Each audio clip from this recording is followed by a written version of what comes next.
தினசரி ராகு காலத்தில் இந்த ஒரு பரிகாரத்தை செய்யுங்கள். இது மிகவும் சக்தி வாய்ந்தது. இப்படிப்பட்ட பல பயனுள்ள ஆன்மீக தகவல்கள், ஜோதிட குறிப்புகள் மற்றும் சக்தி வாய்ந்த பரிகாரங்களை தெரிந்து கொள்ள ஃப்ளோ பக்தி சேனலை ஃபாலோ செய்து சப்ஸ்கிரைப் செய்யுங்கள். இந்த வீடியோவை லைக் செய்து ஷேர் செய்யுங்கள். இப்போது பரிகாரம் என்னவென்றால், ஒரு சிறிய பெட்டி அல்லது உண்டியல் எடுத்து அதை பூஜை அறையில் வைத்து தினமும் ராகு காலத்தில் ஒரு நாணயம் அல்லது பணத்தை போடுவதற்கு முன் ஓம் ராகவே நமக என்று 11 முறை சொல்லுங்கள். அதன் பிறகு ஓம் மகாலட்சுமியே நமக என்று மனதார சொல்லி அந்த நாணயத்தை உள்ளே இடுங்கள். இது சாதாரண சேமிப்பு அல்ல, லக்ஷ்மி ஆவாகனம் போல செயல்படும். 18 நாட்கள் தொடர்ந்து இதை செய்தால் உங்கள் வாழ்க்கையில் பண ஓட்டம் மாற ஆரம்பிக்கும்.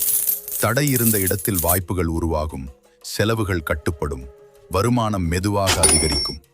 ராகு காலத்தில் சக்தி அதிகமாக இருக்கும். அந்த சக்தியை பணசக்தியாக மாற்றுவதற்காகவே இந்த பரிகாரம் செய்யப்படுகிறது. முழு நம்பிக்கையுடன் இன்று ராகு காலத்திலேயே தொடங்குங்கள்.